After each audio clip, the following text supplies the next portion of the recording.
That is governed not by politics, not by money, not by power, but by those four simple words: equal justice under law. Yes.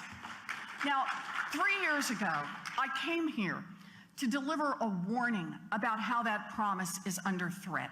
And I talked pretty bluntly about how we are losing the fight over whether our courts will remain a neutral forum, faithfully interpreting law and dispensing fair and impartial justice, or whether the rich and powerful interests will completely capture the judicial branch.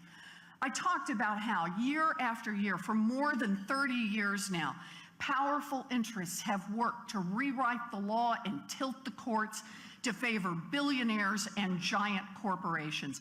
We talked about cases that protect giant businesses from accountability, cases that made it harder for individuals to get into court, cases that gutted long-standing protections for consumers to keep them from being cheated, and cases like Citizens United, which unleashed an avalanche of billionaire super PAC dollars and secret corporate money in a mad dash to tilt the rest of government in favor of the wealthy. And today, I am here to update that warning. Because what we've seen over the past 3 years, accelerating over the past 3 months and even the last 3 weeks, is alarming. Powerful interests are now launching a full-scale assault on the integrity of the federal judiciary and its judges. Now, this assault has two major elements. First, tearing down our centuries-old process for appointing judges. And second, viciously attacking judicial nominees, potential nominees, and even sitting federal judges at the first sign that they might put the rule of law above devotion to the rich and powerful.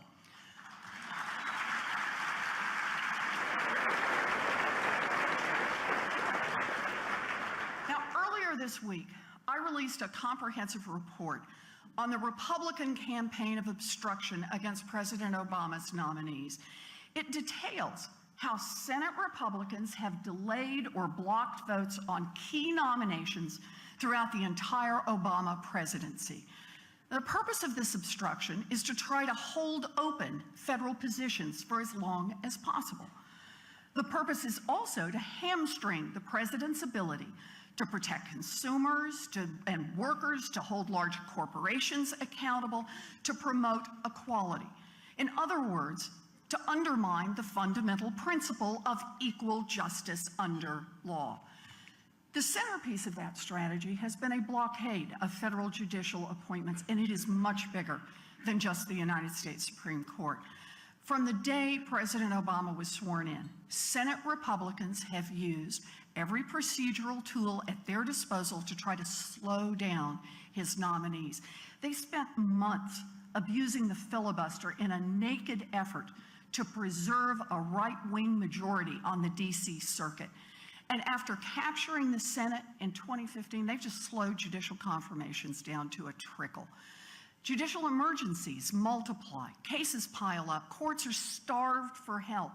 And now the Supreme Court of the United States sits paralyzed, unable to deal with its most challenging cases, all because extremist Republicans who reject the legitimacy of President Obama are determined to make certain our courts advance the agenda only of the wealthy and the powerful.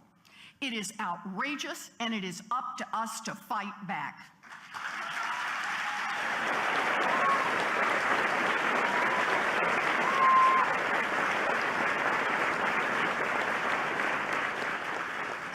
Republicans, do your job. Give district court nominees their votes. Do your job. job. Give circuit court nominees their votes. And do your job. Give Merrick Garland his vote. That's right. The nominations blockade is just the first part of the assault on the judiciary. But there is a second, even uglier line of attack: intimidation. Now, justice demands a judiciary that's made up of independent lawyers who can provide insight and expertise from every corner of the profession. But Senate Republicans and their big business allies don't like nominees whose resumes reflect insufficient devotion to the interests of the rich and the powerful. So they smear them. Defense lawyers, public interest lawyers, plaintiffs' lawyers. Nominees with these professional experiences are just regularly slandered. Their integrity is questioned. And scores of Republicans just automatically line up to oppose them. Senator Jeff Sessions of Alabama has attacked the integrity of several of President Obama's nominees. For what? For having some association with the American Civil Liberties Union. Apparently being connected to an organization whose principal purpose is to defend rights guaranteed by the Constitution is an automatic disqualification. Sessions vowed that the nominations process would become, and I got his quote here, a more contentious matter if we keep seeing the ACLU chromosome as part of this process. And he meant it. During her confirmation hearing to be a district court judge this year, Senator Sessions just plain insulted Paul Azinas, a former federal public defender and a civil rights lawyer who worked on cases, among others, of police abuse. So he asked the question whether or not she could assure the police officers that might be brought before your court that they'll get a fair day in court and that your history would not impact your decision-making. I just want you to guess how many times Senator Sessions has questioned a fancy corporate defense lawyer, asking if they would assure victims of fraud or people poisoned by toxic wastes or people injured by shoddy products or employees who were fired illegally because they tried to join a union, if they would get a fair day in court. Judge Azinas was rated unanimously well qualified by the American Bar Association, yet she was barely confirmed with nearly 36 Republican senators voting against her. This approach is corrosive to the legal profession. It is corrosive to our courts. It is corrosive to the rule of law. And it is the responsibility of every lawyer, no matter who their clients are, to stand up and fight back.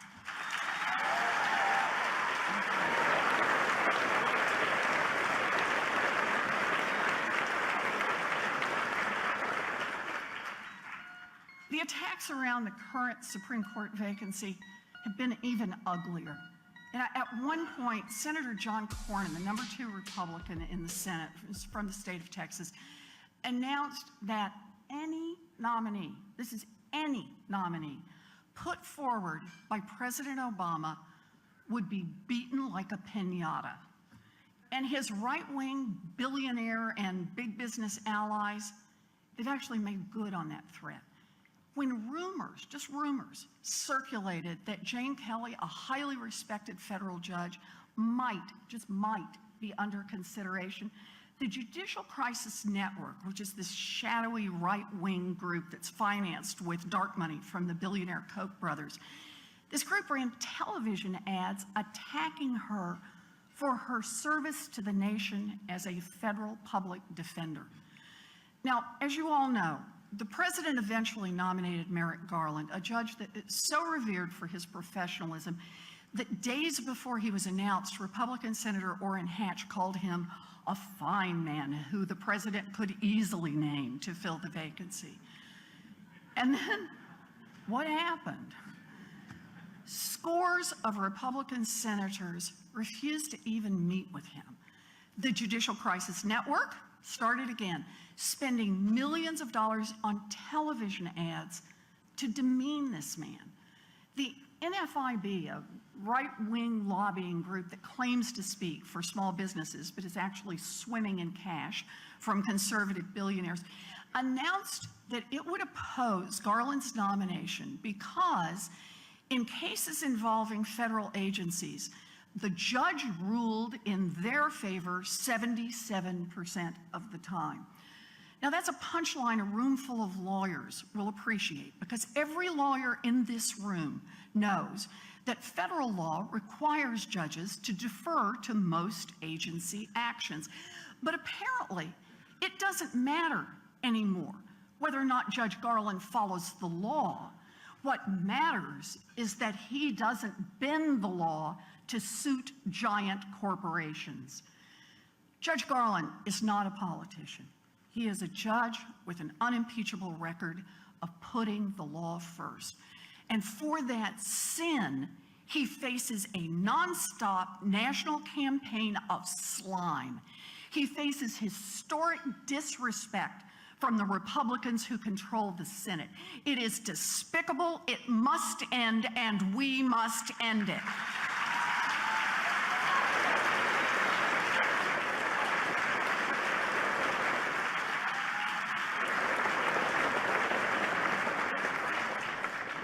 The goal here is pretty straightforward. It's to tilt the game, and it's working.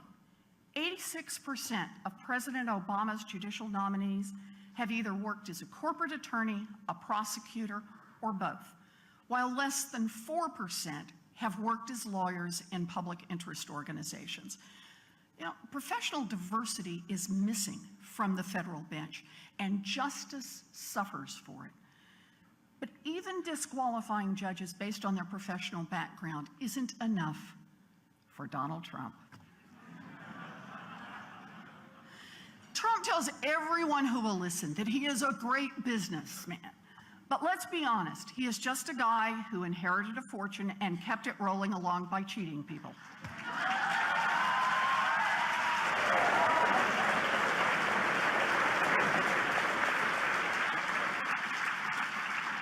And you know, when that's your business model, sooner or later you're going to run into legal trouble. And Donald Trump has run into a lot of legal trouble. Ah, yes, Trump University, which his own former employees refer to as one big fraudulent scheme. Now, many of Trump University's victims ended up deep in debt, sometimes tens of thousands of dollars in debt, and no way to pay it off.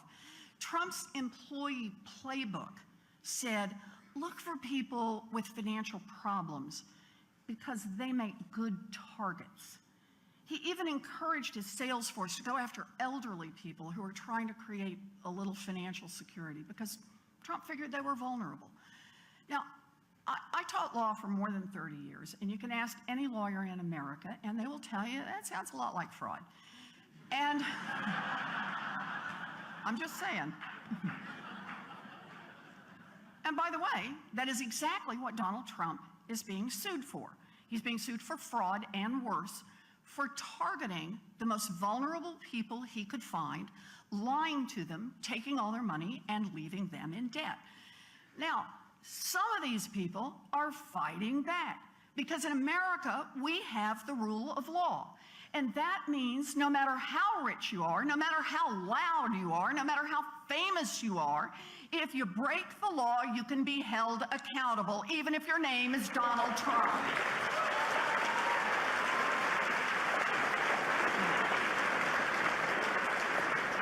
But Trump doesn't think those rules apply to him.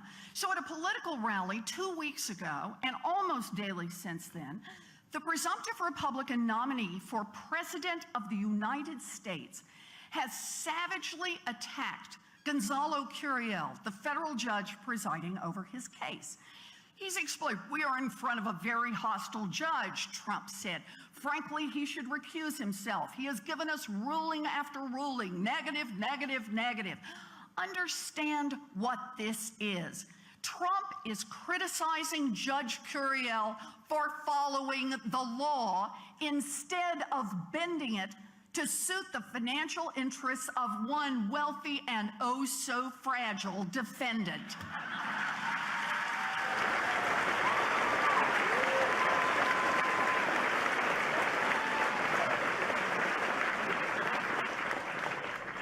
Now, Trump also whined that he's being treated unfairly because the judge happens to be, we believe, Mexican.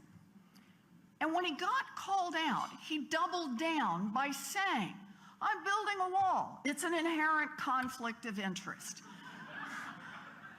He has personally directed his army of campaign surrogates to step up their own public attacks on Judge Curiel. He's even condemned federal judges who are Muslim on the disgusting theory that Trump's own bigotry compromises the judge's neutrality. You just can't make this stuff up.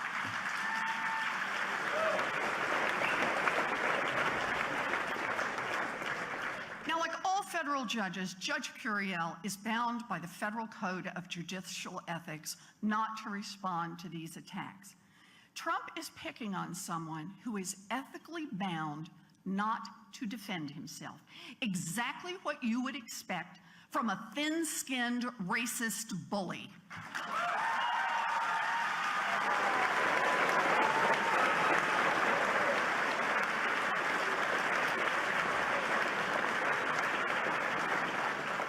Now, Judge Curiel can't respond, but we can. We can tell his story.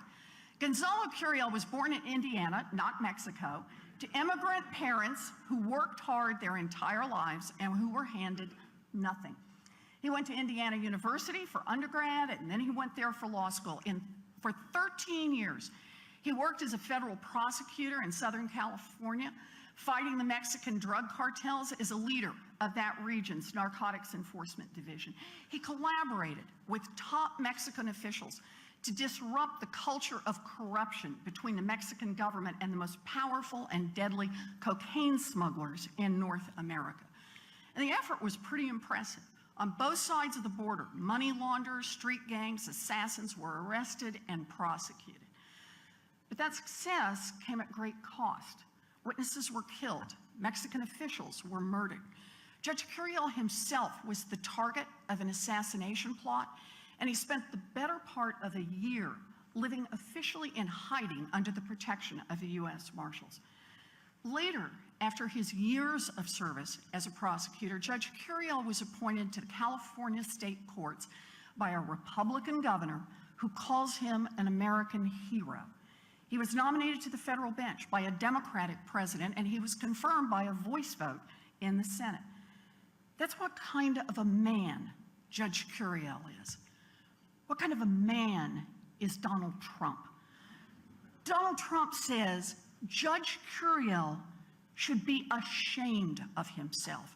No, Donald, you should be ashamed of yourself. Ashamed. Ashamed for using the megaphone of a presidential campaign to attack a judge's character and integrity simply because you think you have some God-given right to steal people's money and get away with it. You shame yourself and you shame this great country.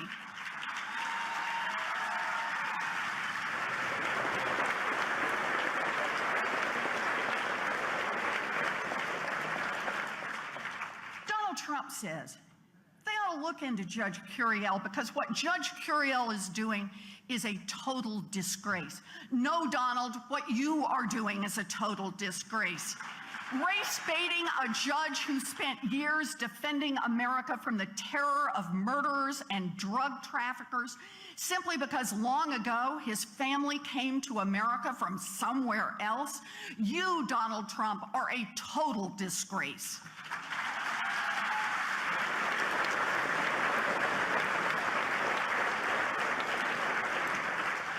Judge Curiel is one of countless American patriots who has spent decades quietly serving his country, sometimes at great risk to his own life. Donald Trump is a loud, nasty, thin-skinned fraud who has never risked anything for anyone and who serves no one but himself.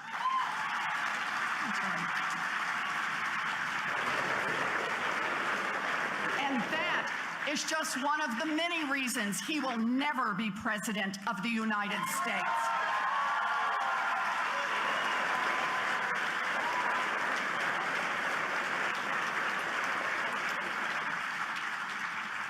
But here's the thing. In spite of these shameful attacks, nobody doubts that Judge Curiel will continue to preside over Trump's case as a fair and neutral judge. Because Judge Curiel is a lawyer with integrity, and that's what lawyers with integrity do. Judge Curiel has survived far worse than Donald Trump. He has survived actual assassination attempts. He will have no trouble surviving Donald Trump's nasty temper tantrums. You know, when first asked, though, about whether he would condemn Trump's comments about Judge Curiel, Senator Mitch McConnell, the Senate Republican leader, said, well, gee, you know,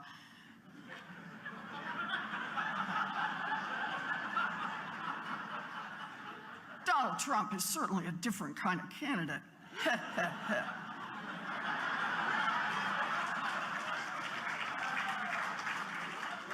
And then after days of pressure, McConnell finally said, attacking the judge is stupid and that Trump should, quote, get on script.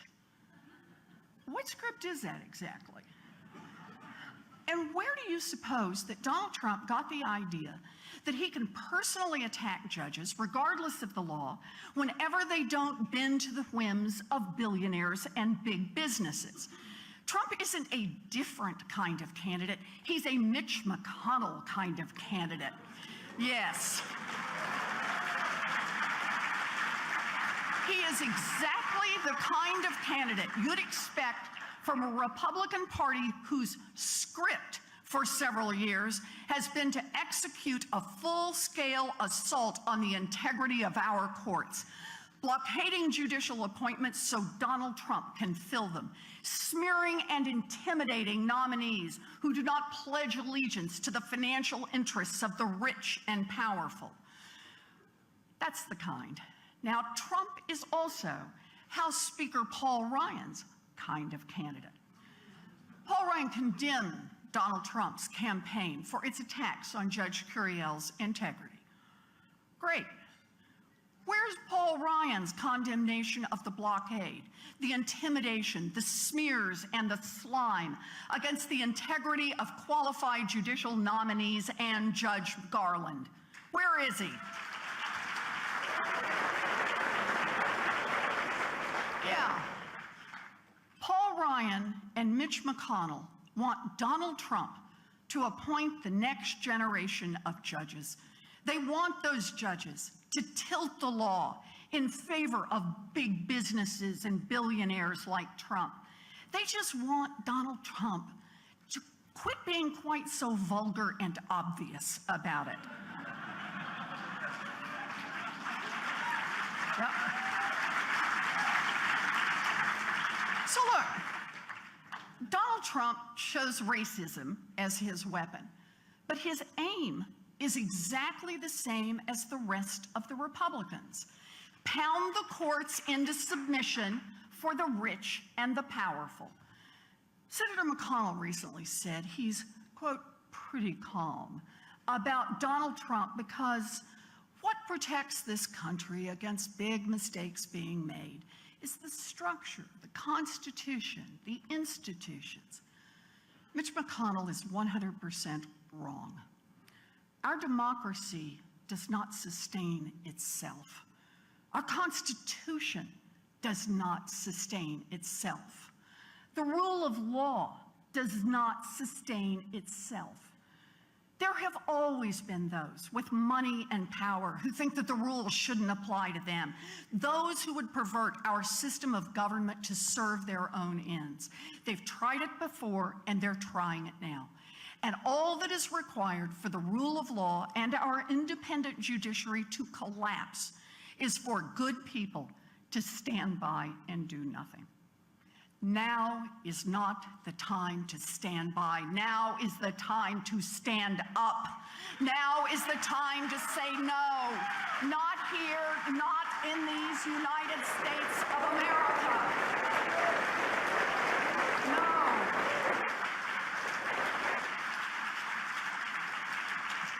We are not a nation that disqualifies lawyers and judges from public service because of race, or religion, or gender, or because they haven't spent their entire careers representing the rich and the powerful. We are the nation of John Adams, a lawyer who defended the British soldiers after the Boston Massacre and then went on to serve as President of the United States. We are the nation of Abraham Lincoln, a lawyer who defended accused killers and then went on to serve as President of the United States. We are the nation of Thurgood Marshall, a lawyer who fought for racial equality and then went on to serve in the Supreme Court of these United States. We are the nation of Ruth Bader Ginsburg, a lawyer who fought for gender equality and went on to serve in the Supreme Court of these United States. That is who we are.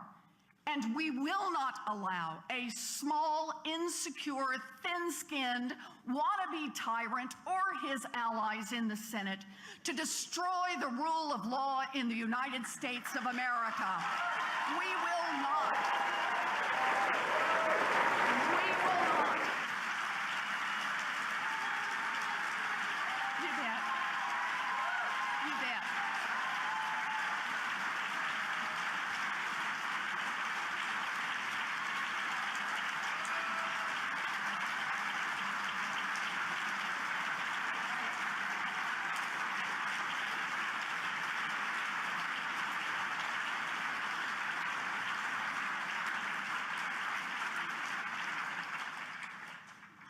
We are ready for this fight because it is time to fight again, as it has been time to fight in every generation, for those 4 simple words that define the promise of our legal system: equal justice under law.